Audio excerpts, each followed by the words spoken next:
皆さん、こんにちは。以前、畑さんとも2回ほどセミナーを一緒に担当してまいりました。いつも私が1番、畑さんは2番だったんですね。その際にも自由に喋り放題という感じだったのにも、今回2番ということだと2つ問題あります。それは畑さんからいろんな宿題をいただいて覚えきれないこともあるので、どこまで話できるかということが一番と、あとはその PPT でご覧になりますと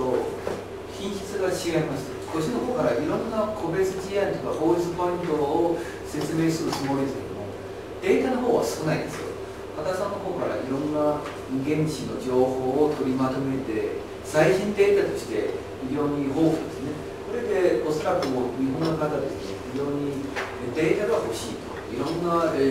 一個一個の情報ではなく、むしろ総括的に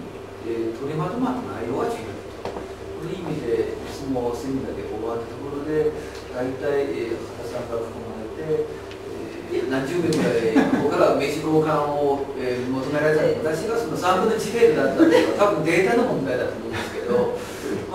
とはいえ、今回、私の内容というのは、畑さんとは少し違うのは、まず1点目、法律論から少し話するということを一つと、あとは個別論、要は全般的なデータというより、いくつの事例から、中国の個別現象から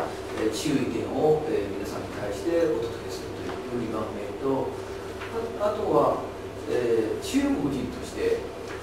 その感想も兼ねて中国の文化とか労働者の感想とかそれを含めて話をする。特にこの3つ以外に法則的な言い方として人事の立場として、皆さん今日は全員人事の担当者ですけども、私も人事の担当者です。というのは当弁護士事務所、今弁護士1100名、そして弁理士、会計士、パラリーガル、秘書入れて1900人となっておりまして、オーストラリアのメルス事務所とか合併今進んでるんですけども、4000人ということを間もなくなるんですけども、アジア太平洋地域最大の事務所となっております。今は、現職は当事務所の、人事委員会の、責任者として務めているけれども、人事部署言います。人事部署は弁護士ではないですけども、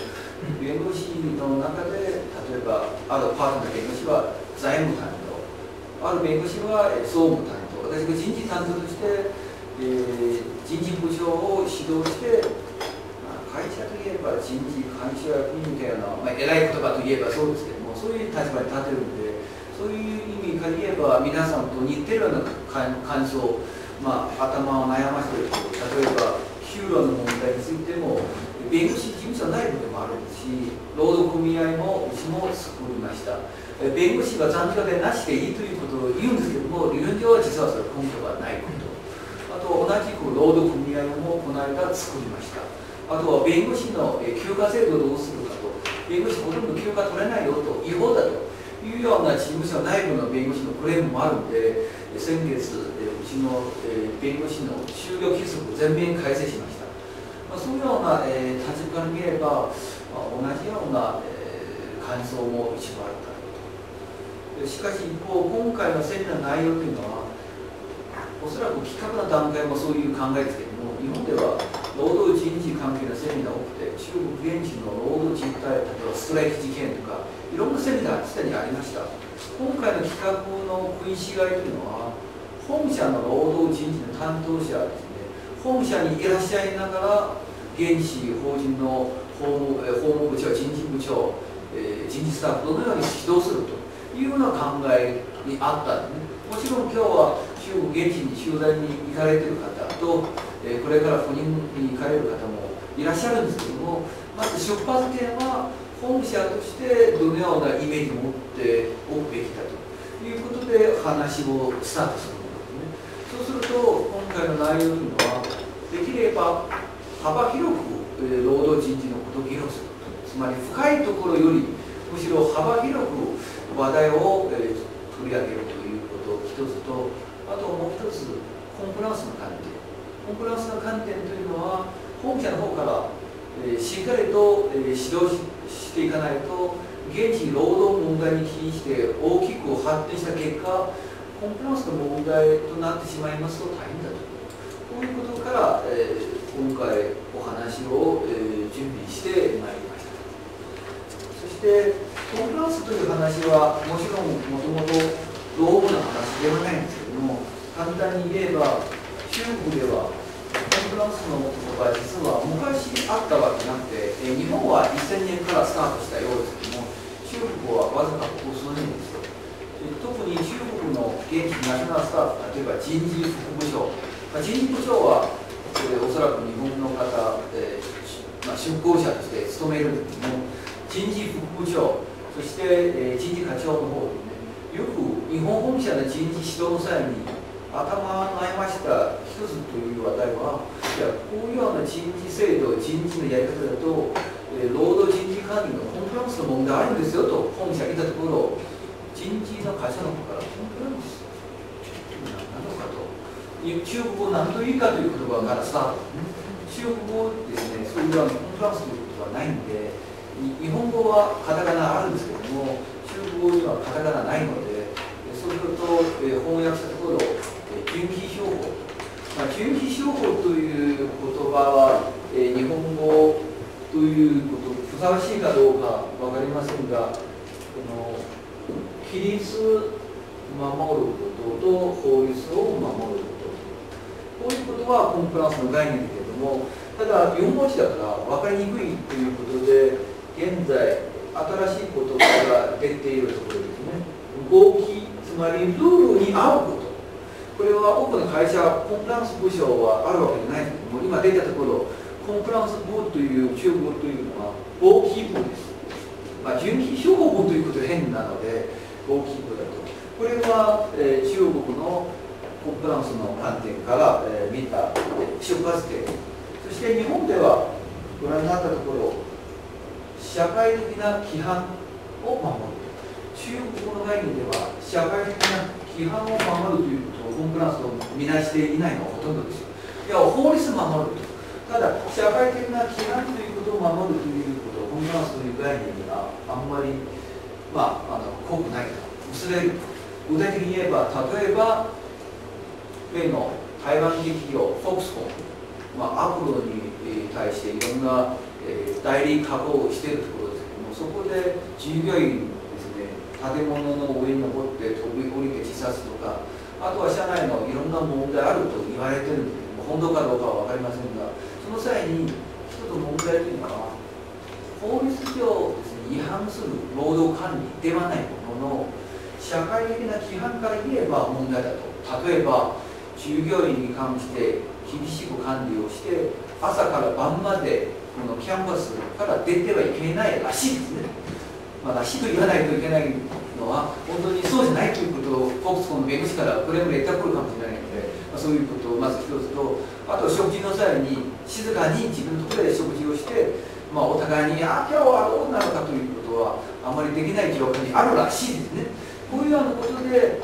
コンプライアンスの観点から言えば、労働人事制度、法律違反ということじゃないですよ。ただ、社会的な規範、中国の社会観点から言えば、中国の民族性、やはりおおらかで、自由に喋ったり、共産党ということを言わない限り何でもできるんだけども、その際に、私がそういうことだと、静かしなさいと。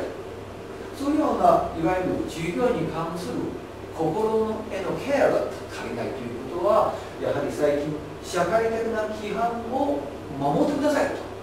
これでもコンプライアンス一環として、今、日系企業、ある自動車の部品メーカーですけれども、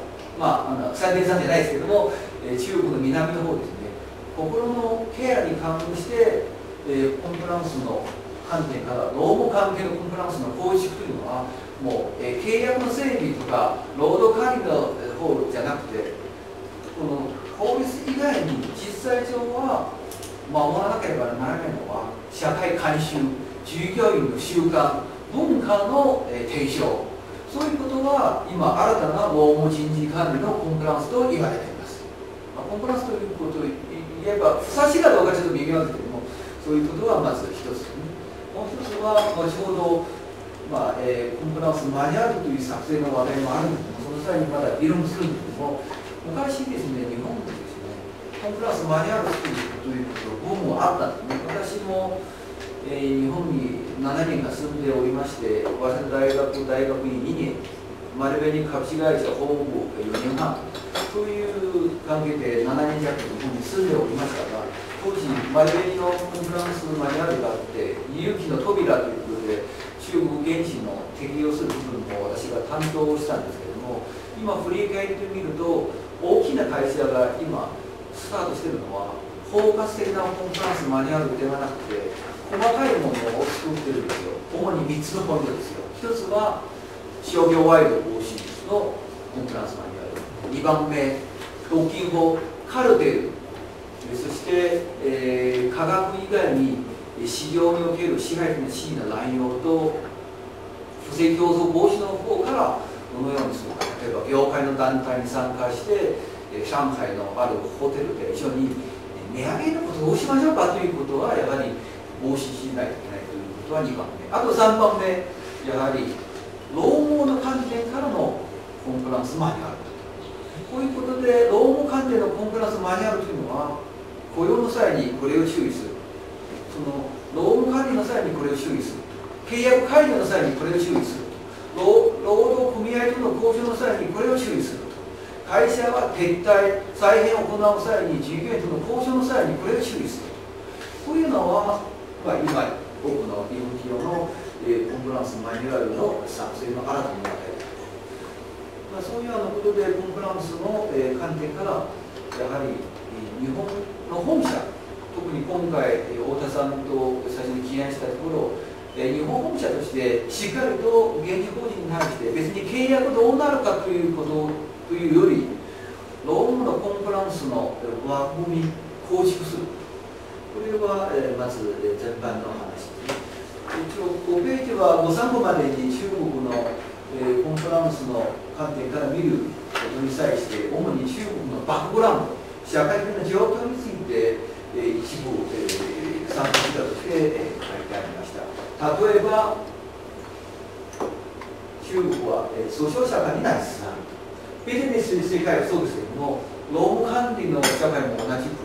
何かあるとすぐ訴えてやると、本来はまず交渉するという概念がないまま今日は起こってしまって明日訴状を出すということはビジネスな社会のものですけれども、だんだんと労務管理の分野にも移ってきまして、何かあると従業員の方からも事情をまだ出してないのにもう訴状してきました、翌日は制度通り出勤してるんですけども、会社に対して請求してると、辞めたら分かるけども辞めないまま何なのかということは、まず本社の方をですね、どのように管理するかは別として、まずそういうような社会的な原因があることは本社として把握しておくべきだと。この間本社の人事部長の方から相談あるのは、いや現地の人事部長おかしいですよと、もうそういうような残業例のことで訴えてきたのに彼を解雇しないというふうに人事部長が言うんで、要するにどうですか、親会社としてしっかりともう辞めさせると。いやこれ人事部長の考えは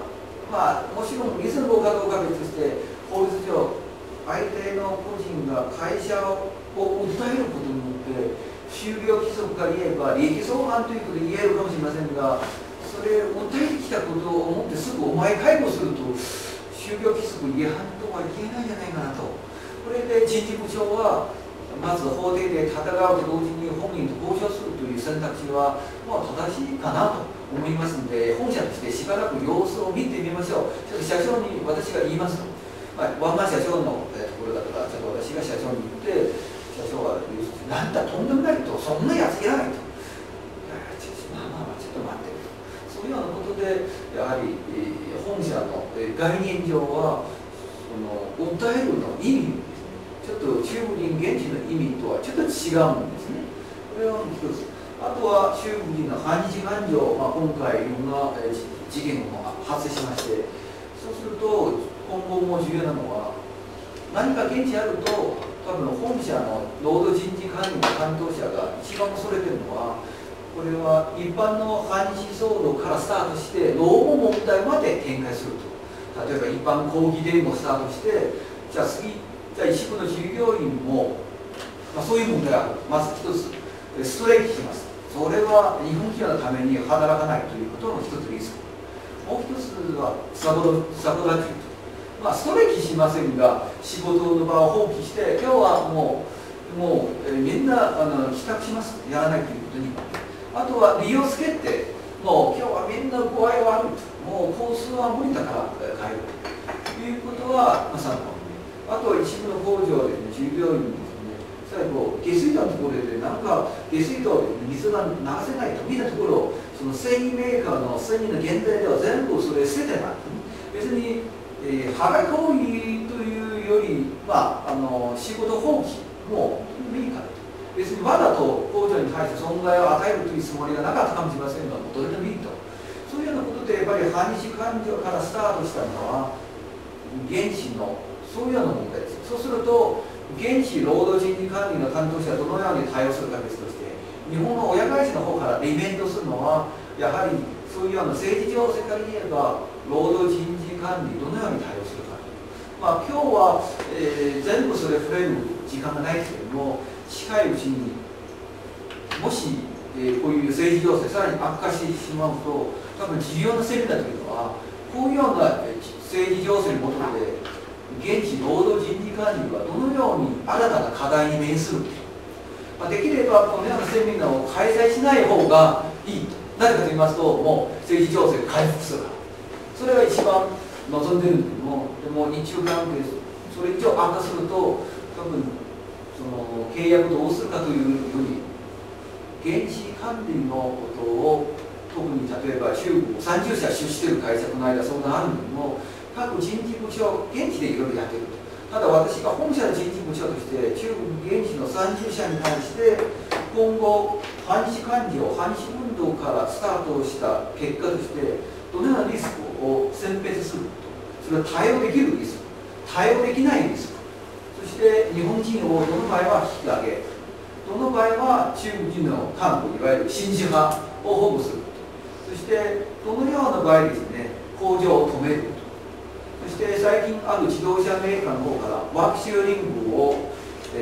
来週実施することは一応ほぼ決まったところです。というのは自動車の販売すごく落ち込んでますので、ちょっと社名は当然変えていけないんですけども、落ち込んでる結果、ちょっとどうするかということで、週3回の、仕事をすること、相談するのは日本の本社から話し合って、もうさっさとやってくださいと。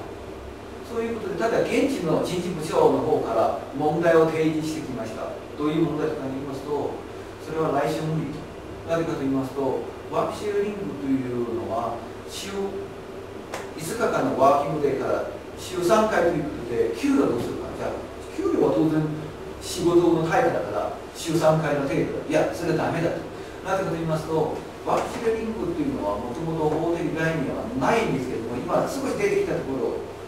やるとすれば、労働組合をはじめ、労働者と交渉して、ある程度妥協しないと、すぐ、いや、週3回の仕事だと、週3回の給料だと、今、法体制では無理ですよ。もちろんできるのは、次のアクションできるんですよ。じゃあ、ワークシェアリング無理ならば、じゃあ全員、じゃあ10名ですね。じゃあ、この5名仕事して、この5名一時帰休してくださいと。1ヶ月休んで、それはいいんですよ。それはいいんですけど、1ヶ月休んでくださいと言っても、給料を先月通り払わなきゃいけないんですよ。翌月から一応各地方のルールに従って大体平均賃金の8割とか7割とか、あれ最低賃金下回ってはならないとか、ちょっと細かいルール別ですけども、翌月から徐々に給料を下げることができるんですね。それ給料のこと以外に従業員が反発して、なんでこの5名が残る、なんでこの5名が、休まないといけないか。そういうことで、まさか反日感情から起因した労務管理のリスクとして本社はどのように見ていくか。これは現地の人事部長のみ無理ですよ。やっぱり本社は社内方針として全般的に現地法人事業会社に対する指導が必要。それは、次のページは、中国の放射界という基本的な、概念としてご参考までに、別ちいち説明する必要があんまりないんですけども、基本的にはそういうような状況。強調したいのは、皆さんすでにお分かりになるんですけど、法令は整備されつつあるが、曖昧な運用だと。これは労働ポイントが一番典型ですよ。先ほど羽田さんもおっしゃったんですけども、無期限の契約の取り扱いについて、北京と上海も違いますと。それは法令書いてあるならば、じゃあ同じじゃないか。なんで違うか。それは労働分野よりもっと曖昧なところないですよ。言い換えしたら、労働分野一番曖昧ですよ。もともとですね、北京派、上海派、深セン派という中国の労働分野の3つの大学的なこと、つまりこの3つの地方は結構取り扱い方法は違います。羽田さんが上海にいらっしゃるのも、私は普段北京を中心、ただ上海も、毎月、ほぼ1週間から上海にいるんですけども、その際によく打ち合わせの際にお客さんの相談の際にこれ来たところ、あれは北京だったと、ちょっとよく分けないといけないと。先ほど羽田さんおっしゃった、例えば無期限契約は2回目、3回目ということは、実は法令上はもともと曖昧という言い方あるんですけども、全人代、立法機関から言えば曖昧じゃないですよ。要は北京派の方が正しいと。ただ上海はやはり外国企業を含めまして、企業の保護のためというか、その理由は分かりませんが、その解釈はやはり法令を超えて解釈したものだったというふうに言いますので、企業の代理人としてそれは私がすごく賛成ですけど、ただ法律家の立場から言えば上海のやり方は賛成しがたいですね。それは法律から乖離があるんですよ。ただとはいえやはり実務上の曖昧な応用があるんですね。そうすると例えば残業代についても同じですけども、残業代の計算方法について、国の基本ルールがあります。ただ各地方の細かいルールもあるんですよ。例えば北京市では、基本給料じゃなくて全部の給料、先ほど羽田さんもおっしゃったんだけども、基本給、そしてボーナス、福利関係合計金額をベースにその残業代の算定の基準があるんだけども、それは一つ北京、例えば深センだとそれは算定することは同じですけども、でも何もルールがない場合は制御の労働の 75% の給料で計算するか、ちょっとよく読んでもよくわからない言い方ですけども、各地方の条例が異なることと、あと実際運用上、北京市のルールがあるんだけども、各区の労働局の指導のもとでまた違うということ。そうすると本社の管理の面から言えば包括的なマニュアルということは当然無理ですけれども、重要なのは各現地法人事業会社に対して地方の条例をよく研究して地方にふさわしいマニュアルを作ったり、あるいは基本マニュアルを例えば8割ぐらい同じだと、ただ2割ぐらいは現地にふさわしいものだと、そういうようなことはまず重要だと。この間、ある、上海の日本の繊維メーカーの人事副部長、中国にいるけども、親会社の指導おかしいですよ。もう我々、30社ぐらいに対して全部同じような方針でやってくるんですけども、本社の部署は全然うちの状況分かってないんですよ。各地方の状況をよく配慮してもらいたいと。これは現地の人事副部長の親会社人事部長に対するクレームですけれども、こういう面では曖昧な運用と地方の差を、よく、考える必要があるんじゃないかなというふうに、理解しております。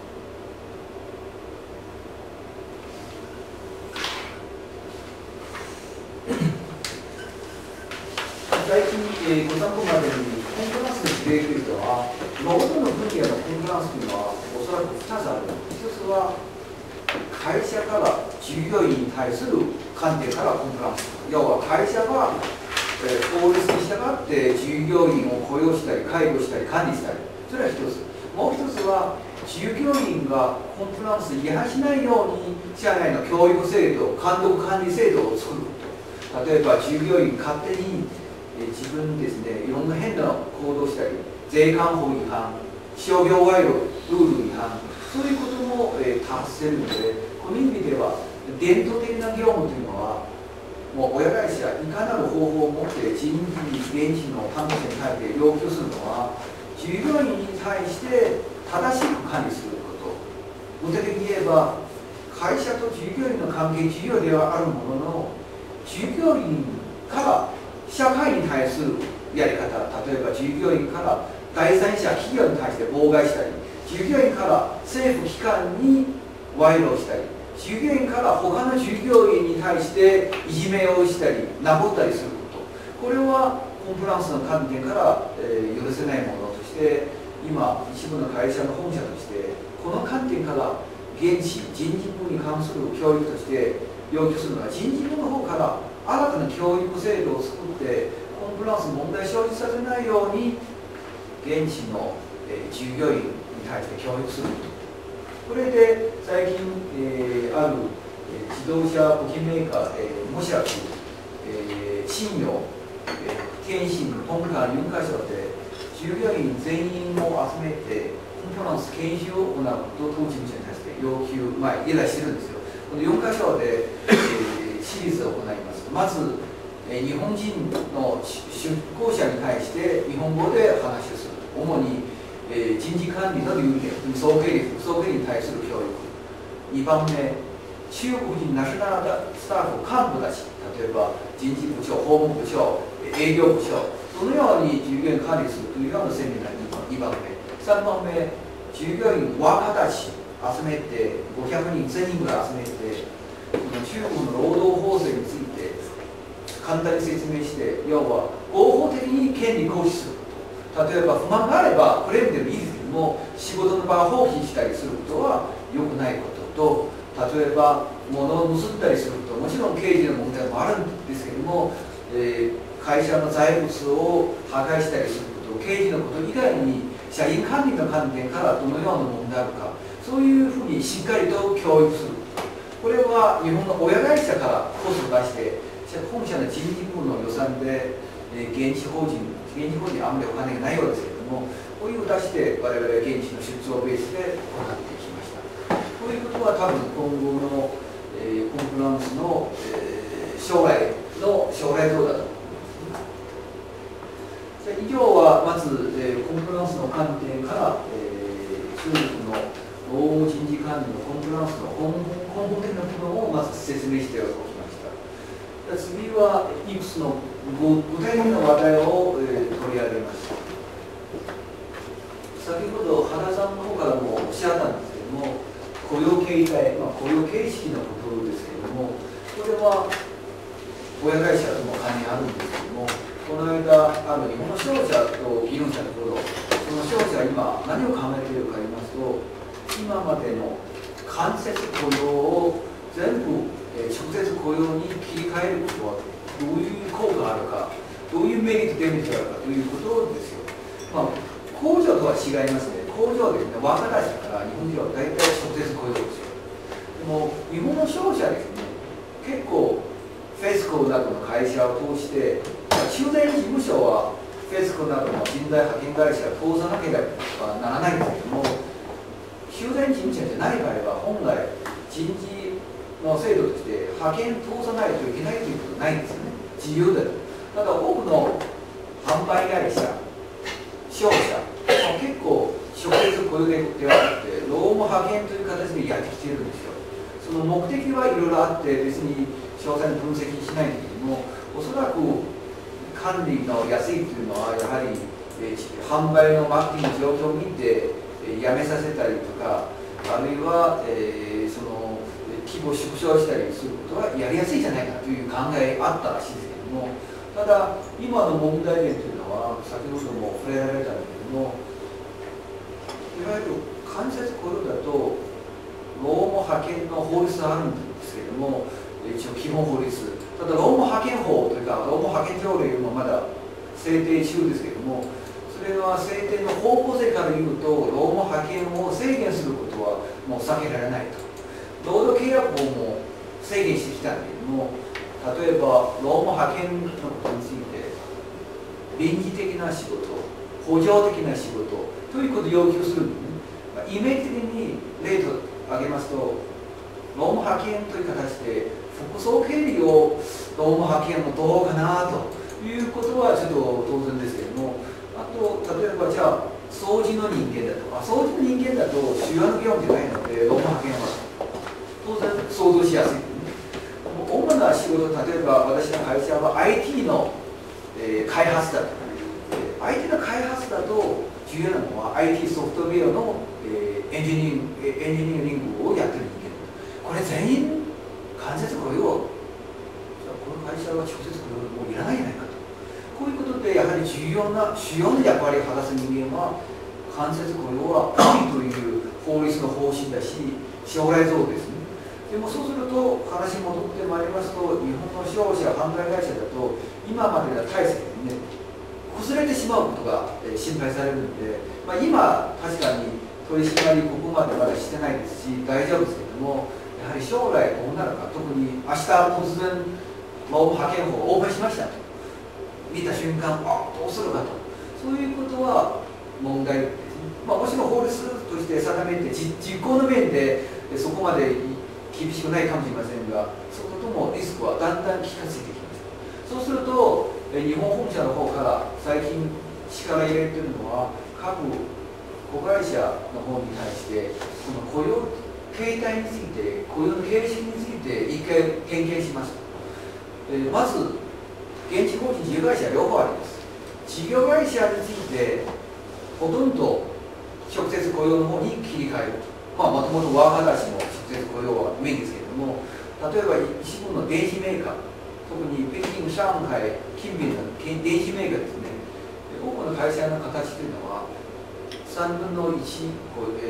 間接雇用、あるいは2分の1間接雇用多いですよ。特に伝統的な日本の電機メーカー、この間北京のある会社は、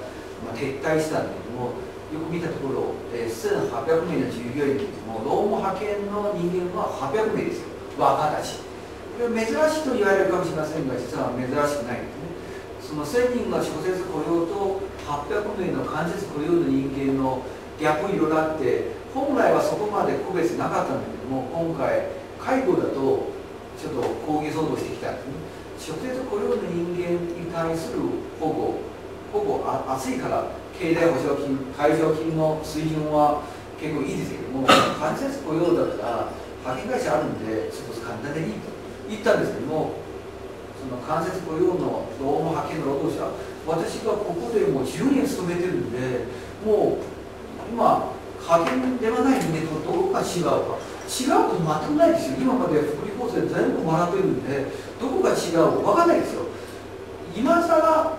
介護というかリスナーだと違うと、これは不公平だと。なんか60名の従業員が入り口のところで放火したんですね。結構消防署も入ってきて、わずか60名なのに800名の中で、結局最後会社やむを得ず全員同じタイプだということあったんですね。結局ワーカーたちのところで間接雇用のもちろんメリットいろいろあるんですよ。それは私法律がコメントする立場はないので、控訴どうするか、あるいは管理どうするか、当然メリットあるんですけども、デメリットはこの辺り揉め事になるんですね。そうすると先ほどの会社の事例から言えば、このワーカーたちに関する指導の面ではもう全部間接雇用をやめると。事業会社のこと以外に現地法人があります。中国にその会社は7社の現地法人があります。現地法人についてとりあえず、間接雇用を維持します。ただ労務派遣法が変わってくると、もうすぐ切り替えることができるような、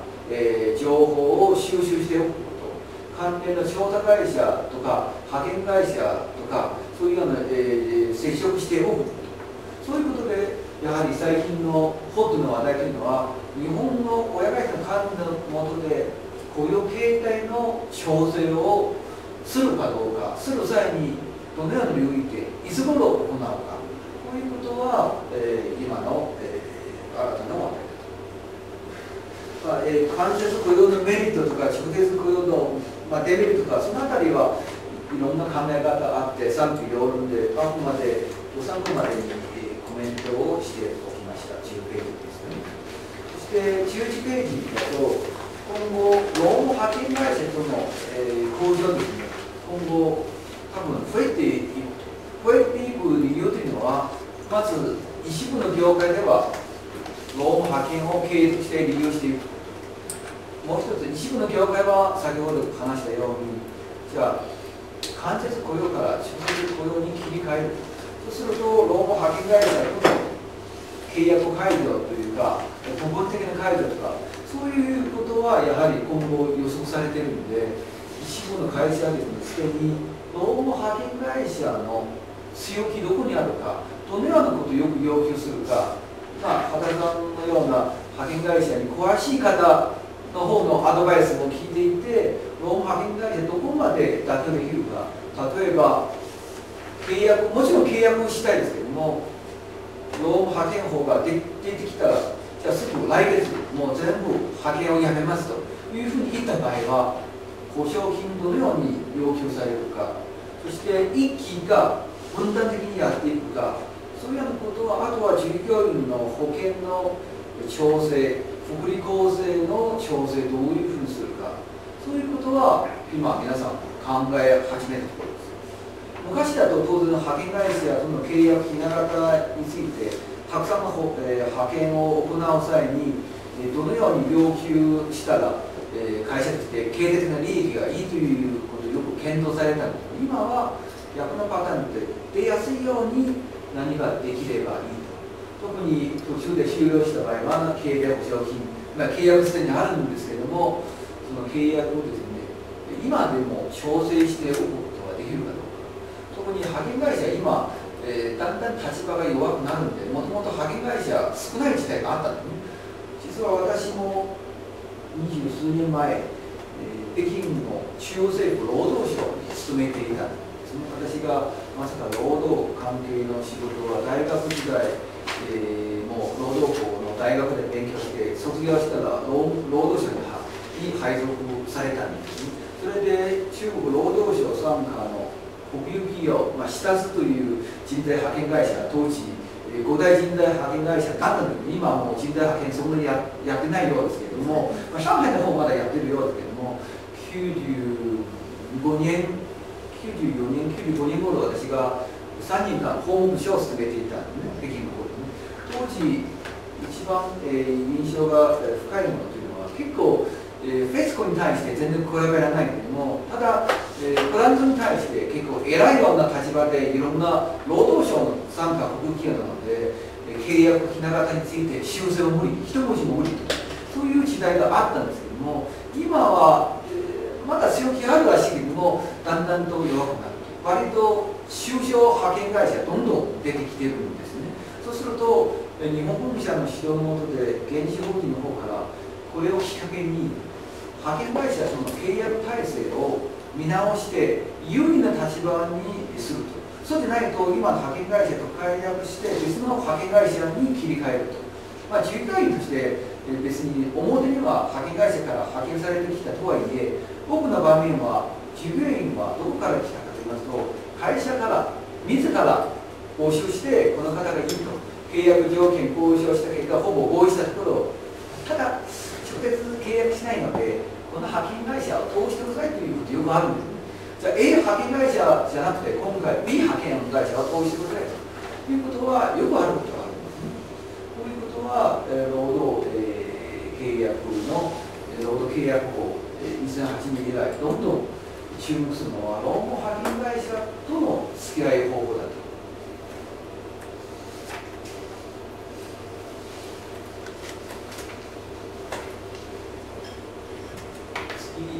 労働契約の締結と更新、それは原資会社の立場ではなく、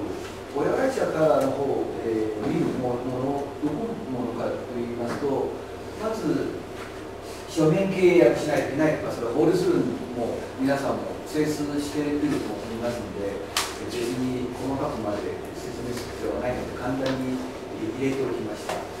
この間の事例といえば、労働契約満了となり、更新せずに労働を契約した場合は、労働契約の未締結とみなされるかどうか。上海のある、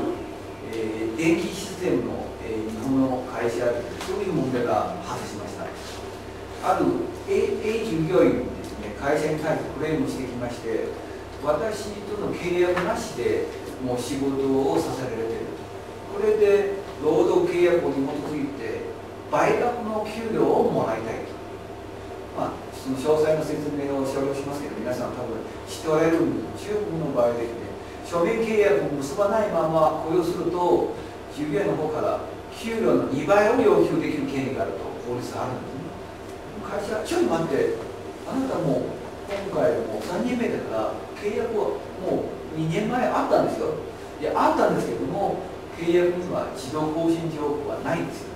ないと 2年を過ぎてしまったので、私との契約なしで働いているんですよと。緊急に契約に入ると確かに自動更新条項はないんですよ。そうすると、この場面ですね、本当に書面契約なしで働いているところとして倍額を払う義務があるか、それともいや書面契約ないということではなくて、書面契約はあるものの単に更新の手続きが少し怠ったので倍額を払う義務について会社にはないというかどうか、これは争いがあるんですね。これは一つ事例ですけれども、この後我々も注意して上海などの長江のその辺りのポーランドの方に話したところ、全部30社ぐらいに注意喚起したり、結局8社自動更新条項がないままやっている会社があるということは30社の中で8社ですよ。多くはないかもしれませんが、それは危ないものですね。裁判だと必ず倍額払ってくださいと言われることリスクはそれほど高くないんですよ、こういう場面でもとはいえ、そういうような裁判で判断されるとまずいし、かつコンプライアンスの管理から見ればなんだと、本来は中国でなぜかそういう問題が生じたかと言いますと、日本企業が非常に真面目にやってきたのは、自動更新だと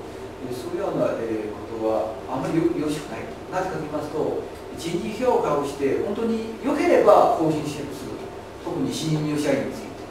自動更新条項のないひな形が入ってるんですね。でもだんだん従業員多くなるし、労働人事関係者の数足りないし、結局忘れたりすることがよくあるんですね。これはやむを得ない、それは分かることですね。そうすると最近我々この30社に対してアドバイスするのは、親会社も含めまして、親会社の人事管理担当者ですね、中現地法人事業会社に対して一回労働契約の枠組み構成を点検して、もし自動更新条項がついているならば正しく更新すると。要は本当にいらない人間について自動更新スタート前に早めに言わないといけない。自動更新条項のないひな形であれば、どのように社内リメントする、アウトロックにマークつけるというか、冗談ですけれども、どういう方法でリメントすると。特に各会社の労働人事担当のスタッフ、人員不足ということ結構多いですよ。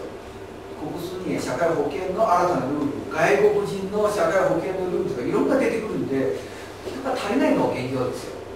特に日系企業の給料が低いので、先ほど原さんもおっしゃったんですけども、このランキングから見ると日系企業は非常に低いですよ。私実はもう同じくチェックしたんですけども、当時うちの弁護士の給料の改革を一昨年しました。弁護士平均給料を、大体4割ぐらい一気にアップしました。うちの、初任給もともと7000元だったんだけども、今1万1000元ですよ。北京、上海、広州、深圳の4会社は統一ですよ。だけど北上廣深、北京の北、上海の上、広州の広い、深圳の深い、北上廣深というのは中国の給料の一番分類だと、典型的なことだと。だから北上廣深という4会社について我々統一給料です。でもその際に実は人事部の方から調べてもらって、北京の日系会社の法務部の部員、例えば北京大学院卒業してある北京の日系商社に入社したところで、平均給料は大体6000元ですよ。安いところで、5000元、高いところでも8000元超えることはまずはないということですね。上海だと北京より少し高いですけれども、我々上海事務所の向こう側にある日本の有名な電気システム会社があるんだけども、そのホーム、我々顧問ですけども、ホームのスタッフ、中国人たまに飲んだところ、彼が、いや、したらちょっと経営の事務所に入りたいということ可能かどうかという僕聞いたら、あなたの給料どうですか。彼が推しの給料してるからもう半分ぐらいだと。まあでも我々は当然いや OK って言えないので、クライアントから人を奪うことダメだし、でも逆にダメだということと、彼が気持ちが悪くなって今後いわゆる中国として小さいクスを出してくることがある。小さいクスというのは穿小鞋、つまり気持ち悪くなると本来例えばクスでこのぐらいのサイズだと。でも店にいたところこのぐらいこれしかないと。そうすると入れないんで辛いよね。中国人の中でよくあるパターンというのは、例えば私が不満だと、日本人があなたの事務所を信頼してるんだけども、私不満だと、例えばこの仕事を日本人の方から1週間でください、明日ください。これは小さい服装を渡されてきて、うちは大変ですよ。従業員は24時間残業しないといけない。こういうようなことで中国人のナショナルスタッフ管理の中で重要なのは、我々のイメージだと日本人と付き合いしやすい、日系企業の中で働いている中国人と付き合い非常に低いですよ。まあ、給料が低いから不満があるというか、まあ、理由は分かりませんが、一部の日本企業のナショナルスタッフが気持ちよく働いているわけではないということは明らかです。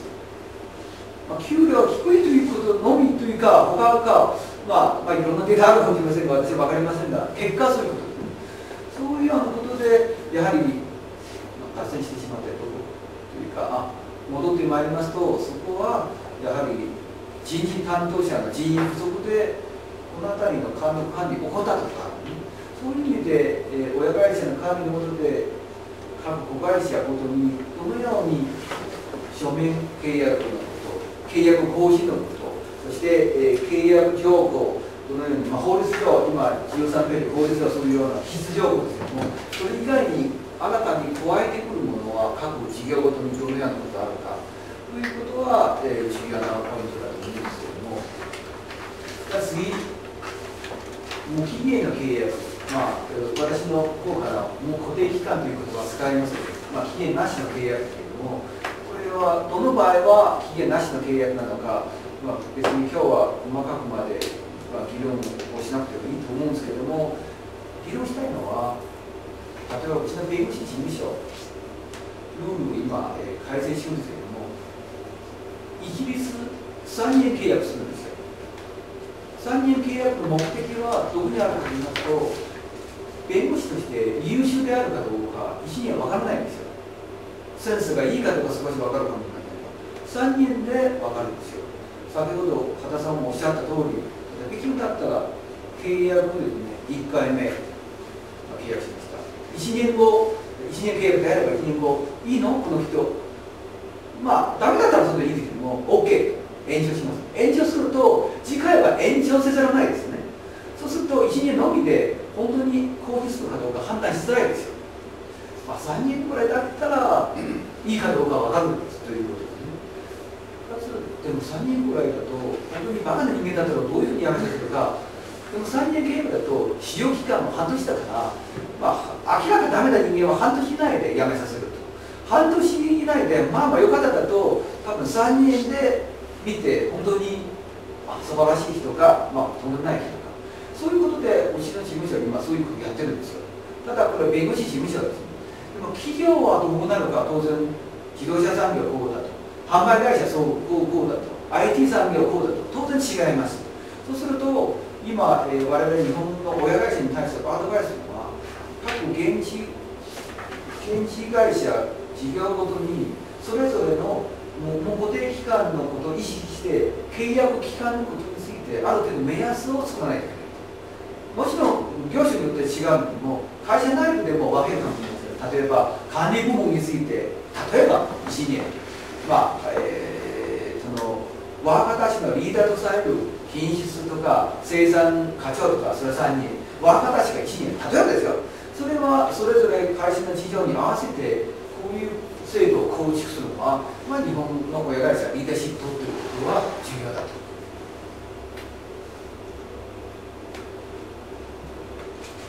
の間、議論して、特に2008年前後、結構議論が多かったので、最近あまり話が聞かなくなるんですけども、ただ当時一番激しく議論したのは、無期限契約を成立しなければならないということを避ける意味で、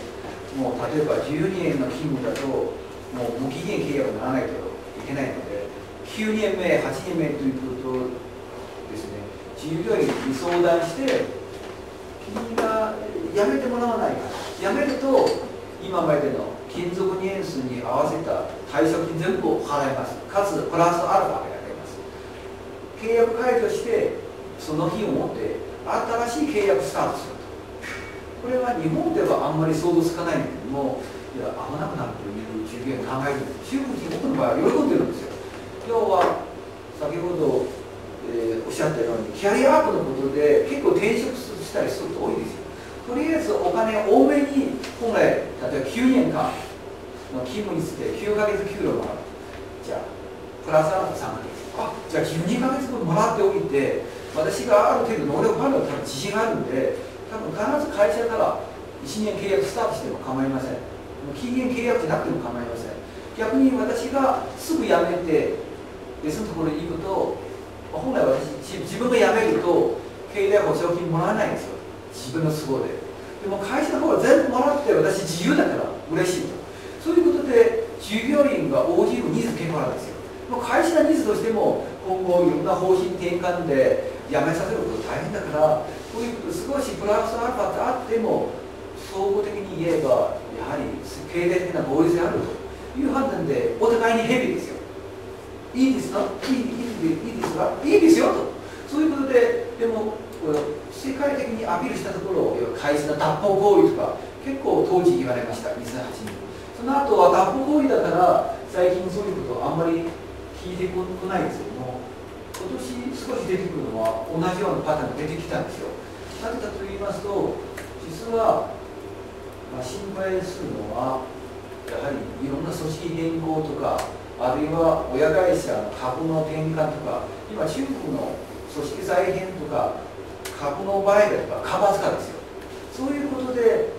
会社の方から見れば、活発化になっているうちに、従業員を消費することをやらざるを得ないので、先に無期限契約の人間を先に辞めてもらって、その後1年契約で途中で辞めてもらおうということで、再び2008年のことを考えを直してきました。これ一部の会社。でも一部の従業員も今、経済状況は中国まだいい方ですので、いろんな転職率もさらに活発化するんですよ。2008年以降、金融危機があるんで、仕事しやすいという意味で心配あったんだけども、今年確かに、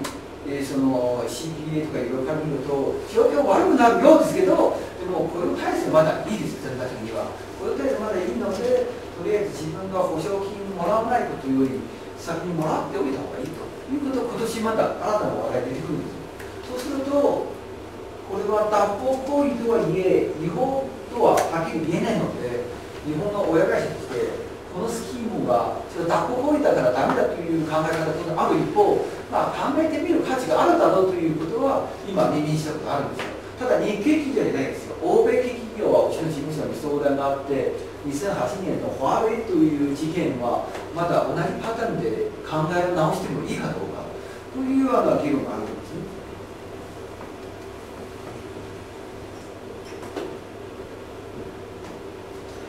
先ほど言及した通り、16ページで、労働者の能力に応じた多様な労働契約の活動だと。要は、職種ごとに、その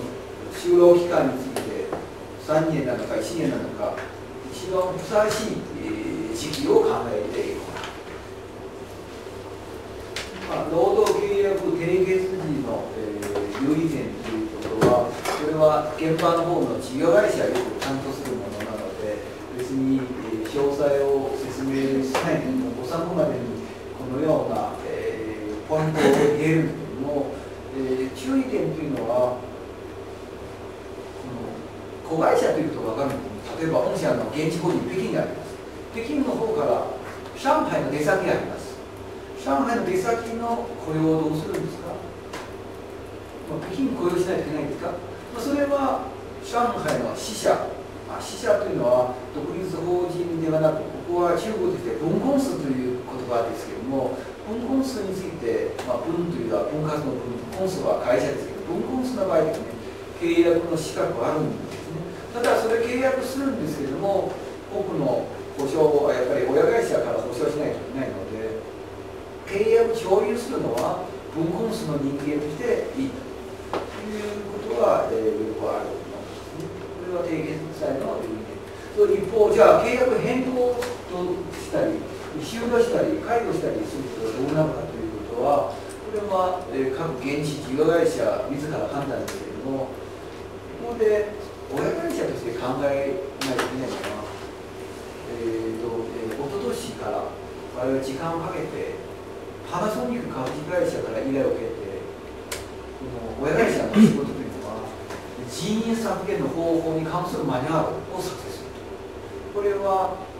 中国現地に77社を持っているパナソニックさんは、今後、一部の組織再編、事業譲渡、撤退のことを想定して、どのように人事削減する方法、それは親会社リーダーシップとやってきたマニュアルとして、マニュアルを昨年配って、各現地法人の方に、それを人事管理の方、それぞれ勉強して、要は一般人事管理の方、契約を締結、終了、みんな経験豊富ですけども、ただ大型事件、例えば大型撤退事件の際に、どうやって人事削減、どうやって息削減、そのようなノウハウを持ってないのは、多くの労働人事現場担当者の問題点ですよ。個別1個以降はいくらでもいいんですけども、例えば、無借の工場600人でも、今回解散します、明日600人みんな来なくてもいいと、それは言えばいいですか？もう半年前に言えばいいですか？あるいは少しずつ確保するんですか？リストラということでいいですか？あるいは合意解除でいいですか？希望退職でいいですか？この辺りの話がパナソニックでやってきたり、これは、マニュアルに取りまとめているから、いい話なので、今日はあえて会社の名前を挙げさせていただいたけども、その後このマニュアルを参考して、我々の弁護士も担当して、いろんな案件をうまくやってきたり、新聞も報道されて、あえて言っても構いませんが、例えばパナソニックの北京にある BMCC という30年弱やってきた会社で、もう撤退しました。もう、おととし11月7日に日本の新聞も報道されて、ボランタン事業をやめました。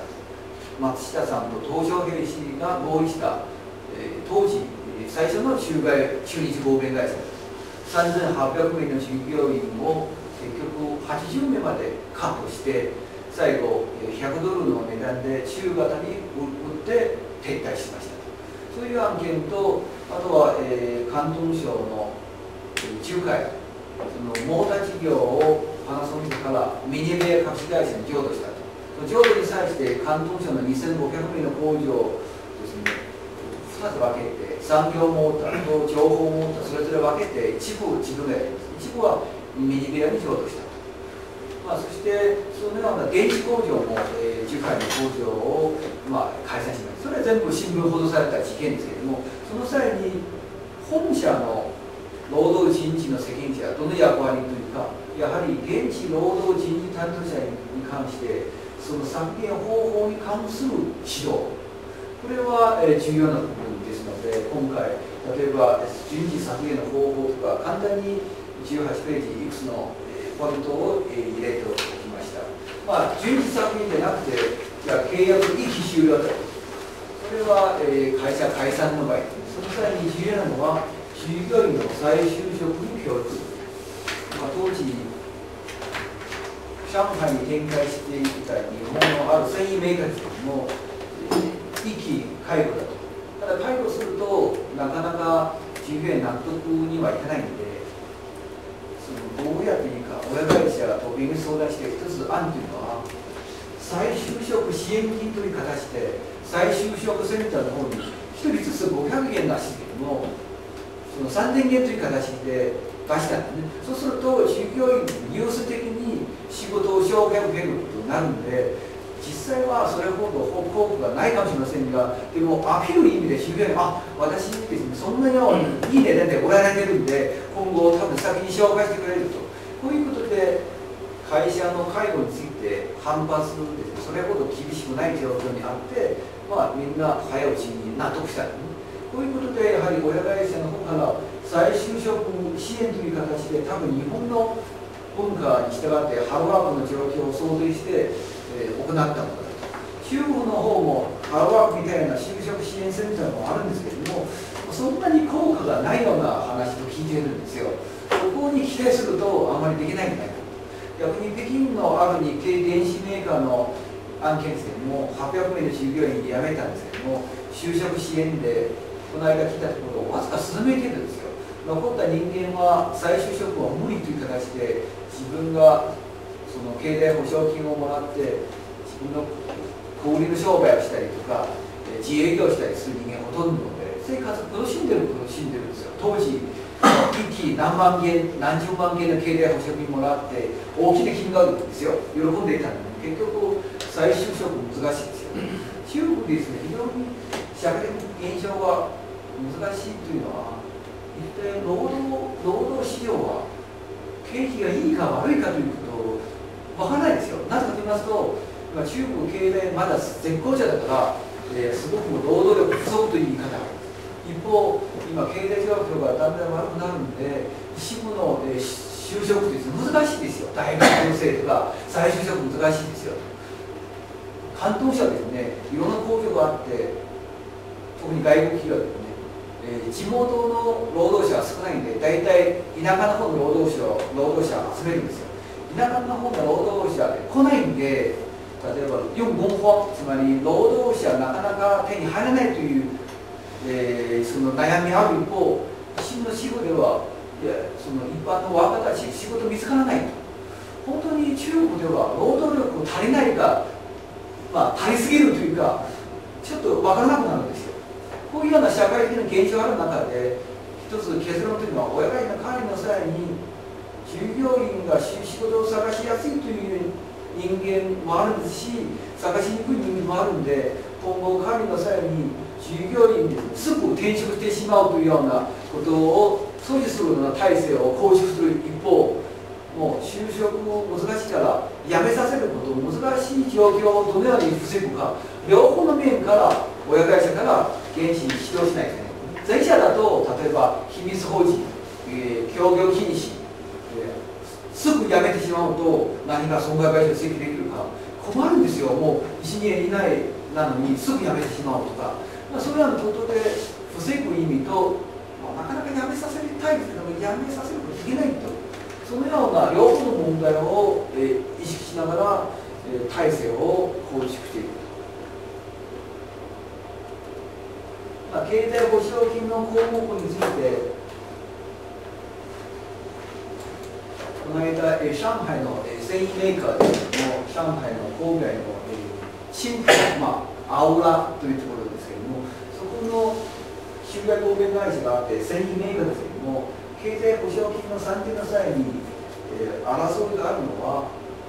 例えば、今日は、話をして、ちょっと、来月もう来なくてもいいかということを言うんですけども、じゃあ当然今回の給料を払います。一部の従業員の方の要求だと、いわゆるこういう言葉って対等重視、どういう意味か日本語にはないですけども、要は辞めさせると必ず1ヶ月のプラスアルファ給料を上げるということを広東省の方から分もあるんですよ。本館の労働局要求するんですけども、上海も一部そういうような従業員が理解するんですよ。ちょっと待って、もう1ヶ月払うからもう1ヶ月何なのかということで、会社から出したくないとしたところ、従業員が反発をして、当時夕方から、事務所の会社のオフィスを封鎖して、我々弁護士3名、日本人総経理と会計士全部5名を人質としてずっとワンワン言って、特に上海の女性の、従業員、非常に気が強いのでガンガン言って、そういうことでもう深夜もう脱出できないんで、武装警察に頼んで出馬してもらって皆さんを解放したんですね。その際のポイントというのは、経済保障金の算定基準、まず法定経済保障金、皆さんすでにお上げになるんですけども、一言言えば勤続年数に合わせて10年だと10ヶ月分だと、まあ細かいことは置いといて、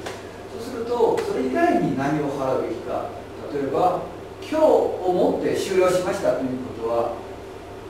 どの場面が使えるかと言いますと、まあ、あなた契約違反ということで就業規則違反ということで今日はもうやめてもらう、それはいいんですけども、そうじゃなければできるのは、例えば会社今日をもって解散いたしますと、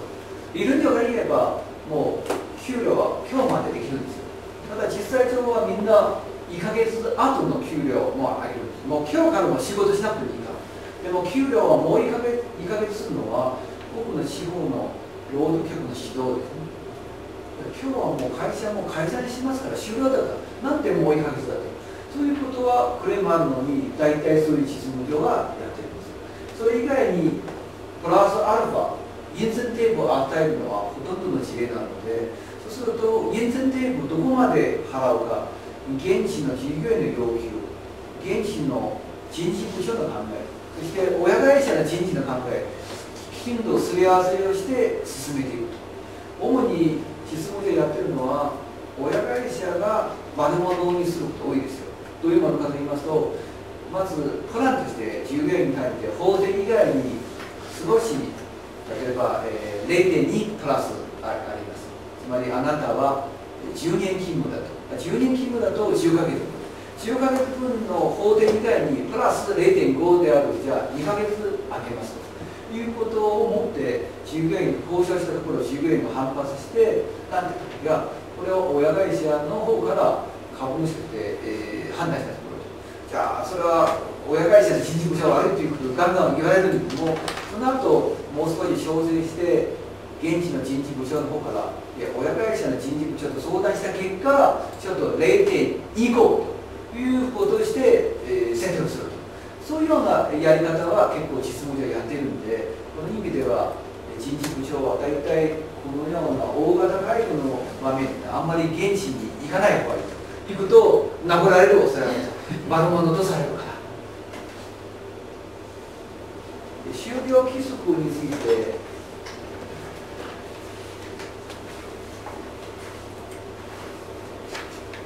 もう22ページ、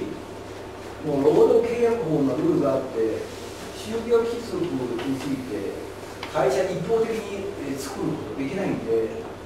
労働契約法のルールに従ってやっていけば、もう、ルールを草案として作って、従業員代表会議があればそれを通して、なければ従業員全員に対してオープンして、それは、オープンした後にね、従業員の方から意見がいろいろあって、じゃあ取りまとめた後に会社の方からそれにコメントをしたり直したりした上、第2ドラフトを持って従業員代表というか、選出される代表か労働組合と交渉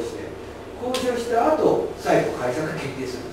これは一番正しいやり方ですよ。ただ最近この4年間、2008年の新法律できて以来、日本企業のやり方が振り返ってみると、問題点は日本企業やりすぎる部分もあるんですよ。どういうものかと言いますと、こういうものを拡大解釈して、これは意見を収集して交渉した結果、ダメだと、じゃあもう一回直してもう一回交渉するのは僕の日本企業やってきた事例ですよ。4年間実は、それは親切としていいんですけれども、一部の親会社からの相談の内容について我々アドバイスしたのは、これやりすぎるんですよ。会社の権利保護の面では一回オープンして、もう少し直して交渉して、一回交渉した結果、一点でも直さないということがどうかなと思うんですけども、少し直してもうこれでささっと終わる、そういうことじゃないと、だらだらだと悪い習慣として一回決まると、今後会社として不都合があって、最終性も全部細かいもので何回もぐるぐるだとおかしいと、会社の管理として不利だと、こういう意味で現地の労働人事管理の担当者に対して親会社から指導すべきなのは、細かい条文は現地に任せてもいいですけども、採択方法についてやりすぎないように要求するのは親会社からの理念通りというか管理のポイント。細かいものを例えば現地どうやって作るか、今日のセミナーのテーマじゃないので、現地担当者を対象とするセミナーであれば当然私の方から細かく作成の方法を議論するんだけども、これは一般親会社が把握すべき留意点だと。賃金制度について先ほど羽田さんの方からもいろいろおっしゃったんですけれども、最近、話題の多いのは例の賃金に関する公司給料の法律はどのように出てくるかという話題ですけれども、もう一つ最近話題の多いのは人事制度上の問題点というのは、辞職した従業員に対して賞与を支給する必要があるかどうか。ある商社の従業員ですね、12月31日じゃなくて11月30日辞めました。その会社のルールというのは、そのボーナスについて12月31日に在籍している人間に限って翌年2月らしいです。でもその従業員話するのは、私ほぼ1年いました。給料ということ以外にボーナスも給料の一部だから、ボーナスは1年の仕事に関する総合的な評価だから、私がもう評価はもう受けるはずだと。受けて、12月分の11月、それはいいですよ。最後1ヶ月は私いりません。もう資格、つまりボーナスを受ける資格を奪うことはダメだということで争いをしてきたんです。ということで、もちろん今日はこれで結論として従業員の方が正しいかどうか議論したいけれども、実は細かく議論したいということであれば、その就業規則の細かい定めのことを議論したいといけないし、あとは会社の給料体制、つまりボーナスは本当にその自分の仕事の成果に対して出すものなのか、それとも成果がなくても一年中働いているならば必ず給料以外に必ずボーナスを上げるか、そういう体制があるんです。一部の会社は単に名義用紙があります。その自分の成果とは関係なく在籍しているならば、もう必ず定額のボーナスを上げるという体制があることがあるんですよ。この具体的な体制が違うことによって、この従業員の請求に対して応じるべき会社と応じるべき会社ではないということがいろいろあるんですね。こういうことで、ここで皆さんに対して言いたいのは、会社の就業規則の中で重要なのはボーナスのトラブルが多いので、親会社から指導としてボーナスの定める方法、実行の制度について、一応点検すると、点検の必要性が、あるんじゃないかなというふうに、理解しております。あとは、残業代。残業代のことについて、北京の外資的企業、よく最近発生した問題というのは、もともと2005年のルールがあって、中国の北京市のルールとして、残業代について、もし従業員との契約、あるいは集団契約に別途定めがなければ、もう残業代の計算の期数は、給料の全部に紐付けて、算定する。言い返したら、例えばもし労働契約または集団契約にはこういう定めがあれば、基本給のみをベースに残業代算定できるんです。要は書いてあるのは、従業員として同意するのは、この会社の残業代の算定基準というのは、全給料じゃなくて基本給をベースに算定しても構いませんということを書いてあれば OK。ただ、北京の日系会社の多くの場面ですね、集団契約でもなく、個別労働契約でもなく、就業規則にはそういうので書いてあるんですよ。でも就業規則の中で書いてあって、かつ従業員との交渉で採択したとしても、この手に限って言えば有効とはなりません。要は労働契約と集団契約には基本給をベースに算定しなさいということを書いていない限り、他の文章で合意に達しても有効ではない。こういうことで最近一部の北京の新聞紙で報道されて、日系企業は残業代のルールを守らないということで、結局我々が今日本のいくつの自動車メーカーの方にアドバイスするのは、中国の全国の労働関連の点検というのは今一番目のリスク高いのは残業代ですよ。一回全国各電子法人事業会社の残業での体制を点検してください。北京、上海、深圳、全然ルールが違いますから、細かく言えば私覚えきれないけども、やり方が違います。これは、点検する重要なランキングのリストはやっぱりまずは残業代、その後はやはりその労働、その就業規則の採択方法とか、あとは契約を体制として、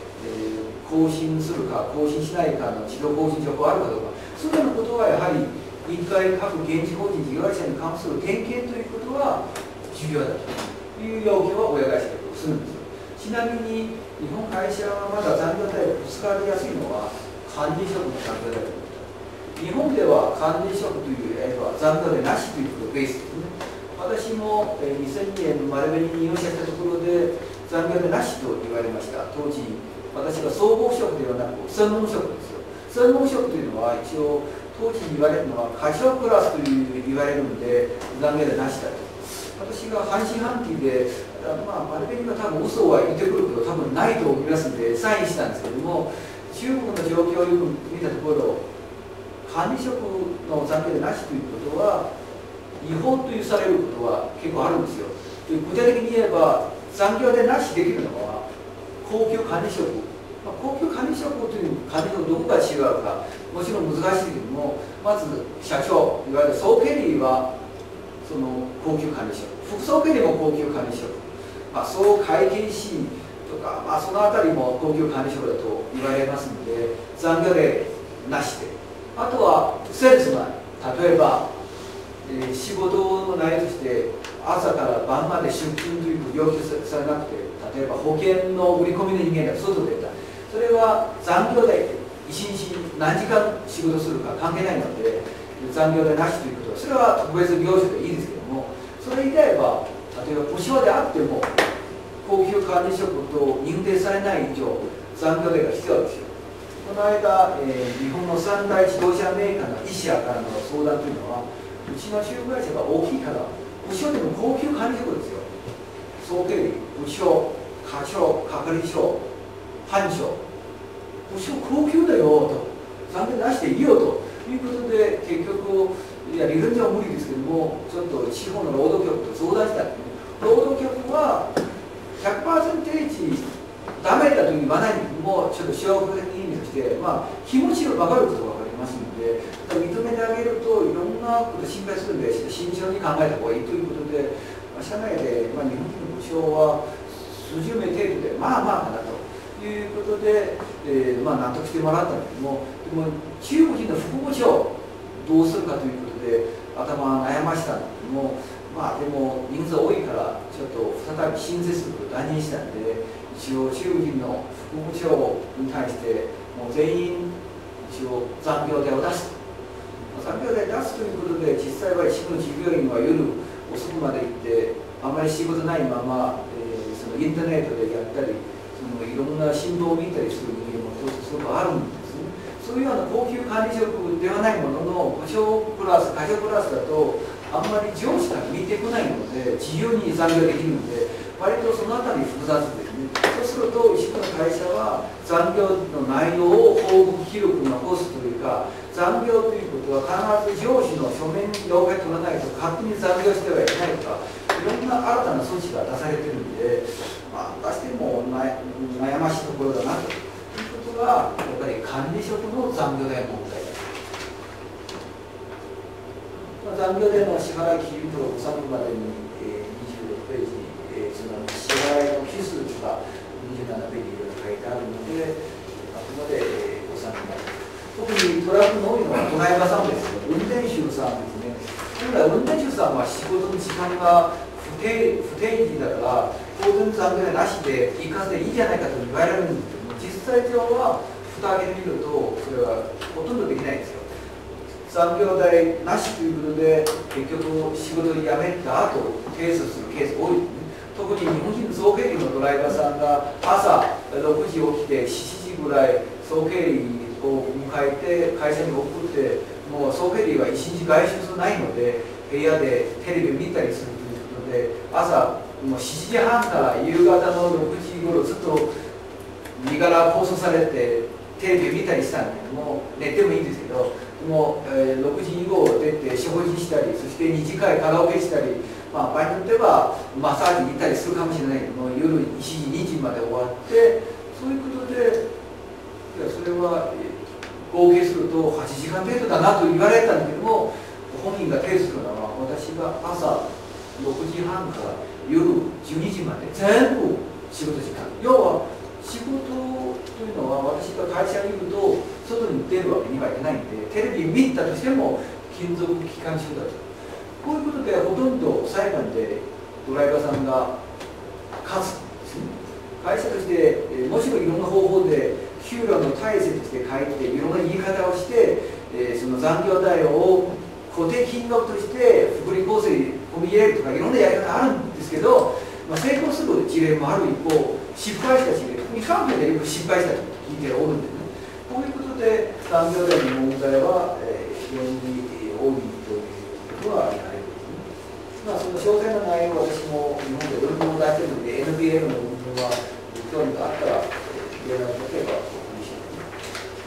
す。じゃあ、その次の部分、労働紛争の解決ですけれども、それは今日の主な部分ではないので、皆さん別に現場の方で紛争解決直接担当するわけにはいかないので、現場の方に任せるんですけども、ただ一般情報として現場の方の労働紛争どのようなものなのか、一応、ご参考まで。その中で重要なのは、労働紛争が中国で多いから増加しつつあるという情報あるんですけども、実は紛争がどんどん減っています。どんどん減っているのは2008年前後で、ピーク、労働契約の影響で、その後、いろんな原因で労働早期が減っています。理由は33ページご覧になってたんですけれども、その中でより簡単に言えば、労働契約法が成立されると、従業員保護のための法律だから、じゃあ、勝つ可能性が高いというふうに、ダメ元という日本語もあるので、中国人でも利用して、もともと多分失敗するかもしれませんが、程度しても負けても害がないからやってみましょう。もしかしたら、万分の1の可能性が勝つじゃないかと、少し考えた。結局、ここ数年、政府も変な請求について支援しない。特に裁判所の方から、やはりできれば正しく判断すると、別に労働者が弱いから保護するという意味、配慮するかもしれませんが、あまりにもそれすると、中国で投資環境悪いと言われるので、結構配慮する。そうすると、もちろん賛否両論ですけども、私から見ると、基本的には法的な裁判の結果がどんどん出てくるんですよ。そうすると、従業員の方から見れば、あんまり期待できないなと、変な裁判だと。結局、裁判の件数が減ってきました。これ一つと、あとは裁判以外でも、社内の交渉をしたりすることで、やはり交渉ベースで、よく日本人の総経理とか結構応じてくるんで、交渉ベースで若干妥協したり、少しお金出したりということで、妥協するケースが今、前より増えてるんで、結局大きく展開してくる労働争議は減っている。そういうような、状況ではありますね。ただ、労働争議が減ってるとはいえ、やはり労働争議の内容が複雑となって、類型も、多様となっている。例えば、本来、給料のことのみだったんですけども、今、社会保険料とか、労災待遇とか、そういういろんな、労働法の分野の紛争が増えていく。あと、家庭時期の対応関係が、先ほど冒頭にも説明した通り、もう勤続期間中、辞めないまま請求する。あとは大型案件、紛争の集団化ということは行います。あとは調停が難しい。例えば、もともと会社内部で調停というような調停委員会とか作ったり、あるいは労働局の調停委員会を作ったりすることよくあるんだけども、結局、調停委員会でもなかなか動かないというか、動いているとはいえ、なかなか効果がないと。要は従業員ですね、安易に妥協しないというような方針があるのと、日本の親会社の方、結構強気出していること多いですよ。日本の状況だと、私から見ると、90年代と2000年以来比べると、日本ですね、あらゆる方面で強気出してるんですよ。前の日本だと大体、弱いということ言われるんで、いろんな面でちょっと私言いたいこと多分皆さん分かるんだけども、結構強気を出してるんですよ。結局日本の親会社の方からよく人事の指導として安易に妥協するなというのは、妥協すると他の従業員も類似する案件を起こしてくるということを心配するというポイント一番。あとは日本の親会社の方で結構役員の方から指導があって、人事監修役員とか、社長とか詳しく中国の法律わからないまま、いやこれは出すな、例えば例の、給料の2倍、本来契約違反として、書面契約の更新足りない場合は、例えばその地方で負けそうだと、本来2倍の賃金を払わざるを得ないんじゃないかなというふうになったところで、本社の方からなんでそうだと、本当に2倍、1人働いてるのに2倍の給料なんでとんでもないと、絶対戦うと、そういうことで中国の労働法に関する理解の、深さが足りないことによって判断を誤った。この意味で本社の人事同僚の担当者もこの辺りはよく勉強した上で原資に関する指導をしていくべきじゃないかなというふうに思います。あとは労働者の権利意識の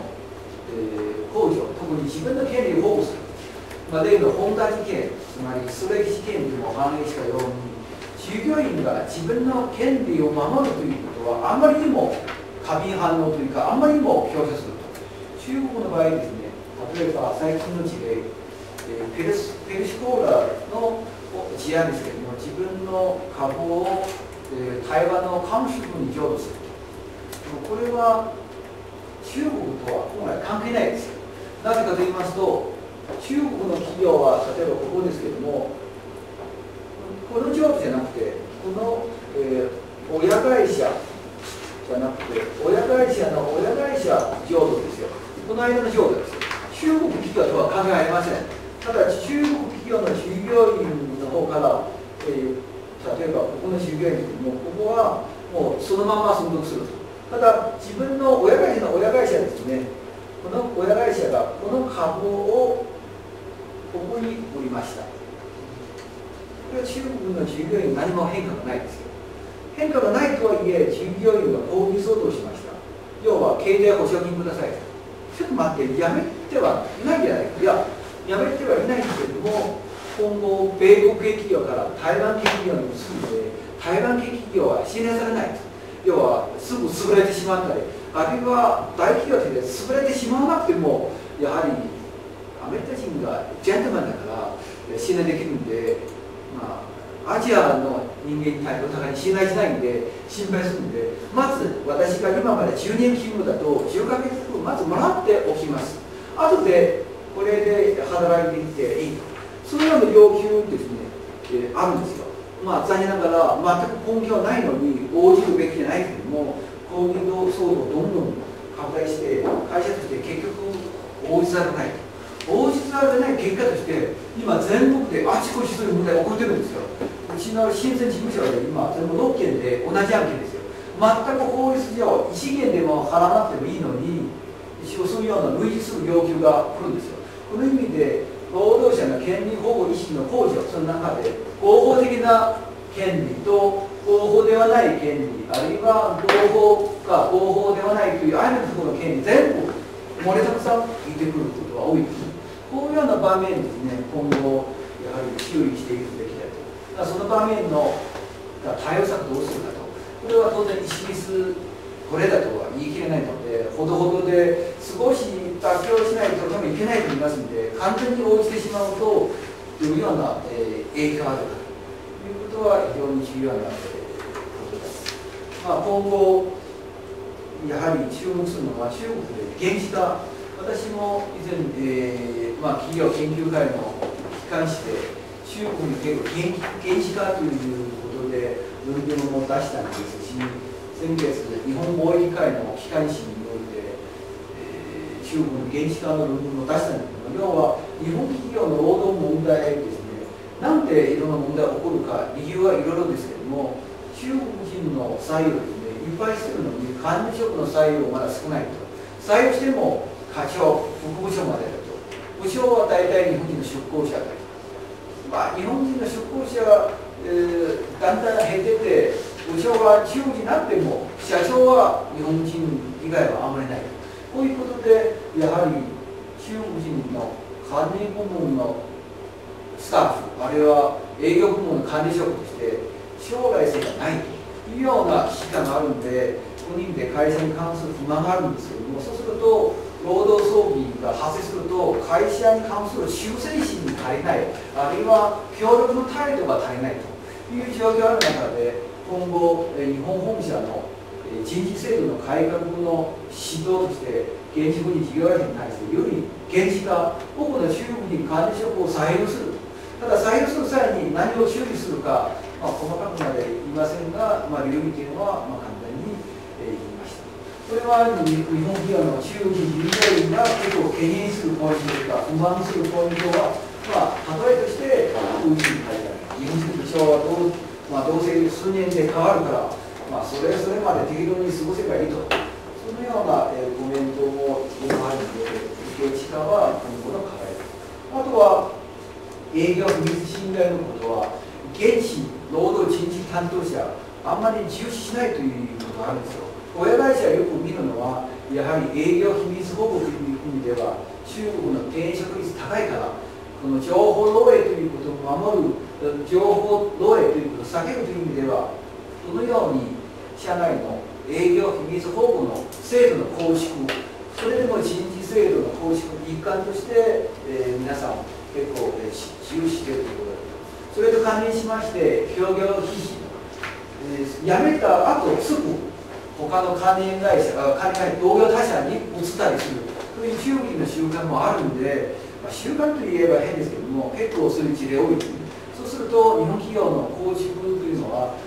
協業禁止という具体的なルールを作るんですよ。どうやってお金をあげる。例えば、協業禁止、あなたがもし会社に辞めた、2年以内に同業他社に行ってはいけません。でも、その要求をする際に、当然見返しとして、一部のお金を出します。どこまでお金、どのような体制するのか、結構日本の親会社も管理してるんで、これ関連しまして、私も東京三菱洋薬銀行の機関紙、中国鉄砲には、この営業秘密侵害と協業必至の細かいルールの定める際の領域というのも、文も書いてありますので、ご興味があったら、ここで読んでください。ということで、大型事件は、先ほども少し取り上げましたので、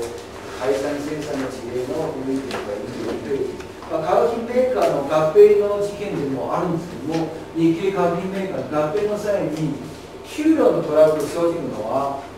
A 社と B 社の合併、A 社をなくして B 社の方に入れるんですけども、A 社の従業員の給料をそのまま維持すると。ただ、そのまま維持すると、B 社の、従業員の方ですね、非常に、反発する。なぜかと言いますと、A 社の従業員に例えば平均給料これだと、B 社は本来これですよ。でも合併すると、これは維持する。維持するとコスト高いから、そうすると、ここの従業員心配するのは、将来的に上場率低いですよ。そういう心配ですよ。こういう事例。逆の事例だと、ここの給料これだと、じゃあ現状維持、ここで。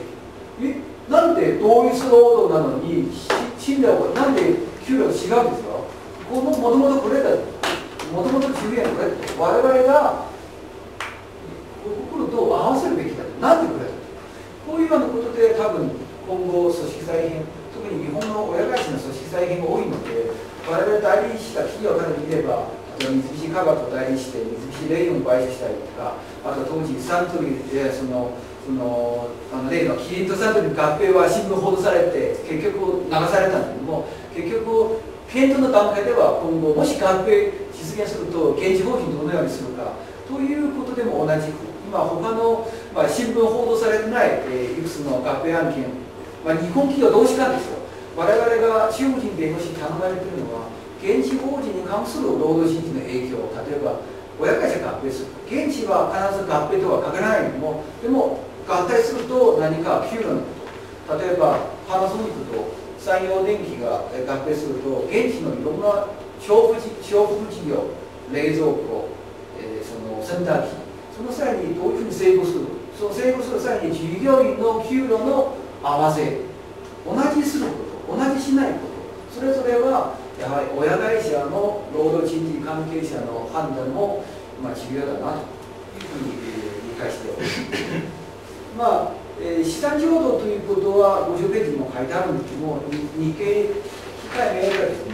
資産情報ということは中国ではあんまり明確な法令ないんですよ。資産情報でも明確ではないんですけども、そうすると資産情報ということで日本のイメージだと一括で浄土だから従業員と労働組合と相談すればもういいんですけども、中国で残念ながら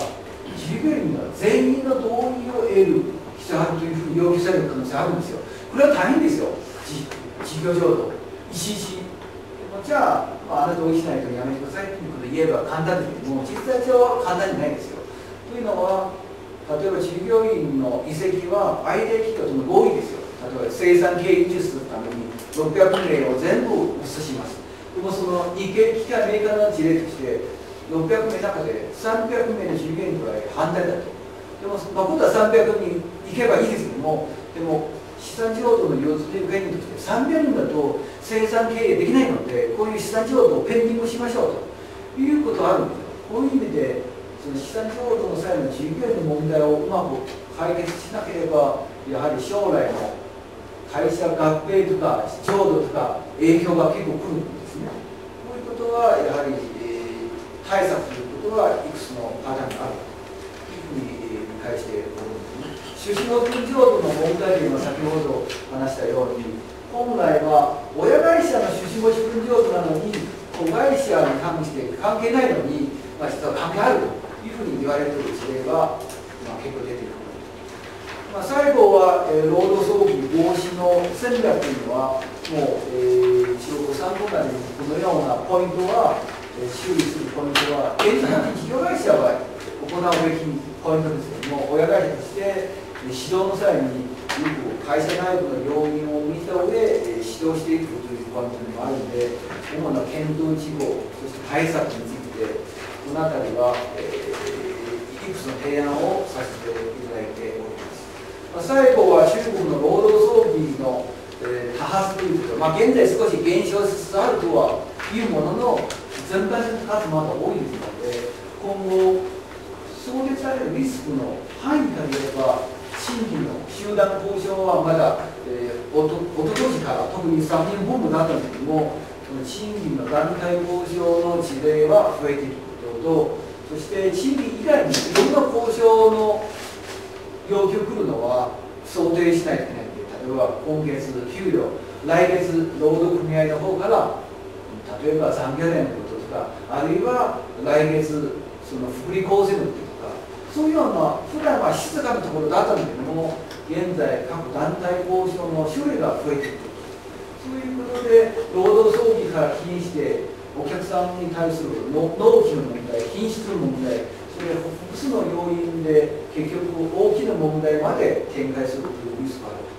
ということで日本企業は中国において非国民となる事例がもう増えているんで、例えば資材紛争で日本企業は非国民になると、そういうようなことで増えているうちに労働管理にも影響あるんですよ。要は日本企業は非国民になると、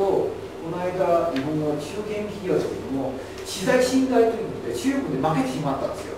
それをその案件自身がいいかどうかは別として、負けた結果、この中国の生産ができなくなるんですよ。そうすると数百名の従業員についてどのようにするかという問題で、ちょっと他商業、従業員も反発して、親会社の方から中国企業の資材侵害した結果、そういうことだと。じゃあ親会社はしっかりと新たな技術を持ち込んで、我々は生き残るために維持してくださいと。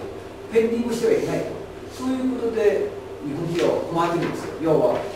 その損害賠償請求金を払った一方、従業員に対してどういうふうに納得させるかというような労働紛争以外に紛争体制に関係するものだと。この意味で社内の労働人事管理の担当者は法務部、資材庫との連携、情報交換も極めて重要じゃないかなというふうに理解しております。私が出版した本とか、これ本の一部の執筆もしたので、厳しい経済環境にある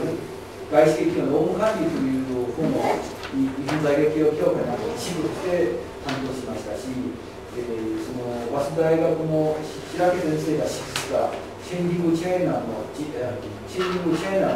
資金管理などでの労働契約の説明もしておりますので、ご興味があったらご利用いただければと、あとは石工の論文の宣伝、我々も、羽田さんと同じようなニュースレター、我々法律ニュースレター、労働人事管理のみではなく、いろんな法律分野の内容を紹介するニュースレターを毎月発刊しておるので、ご興味がありましたら、毎月設定をする。そういうことで、一旦、私の部分は一旦ここまでですが、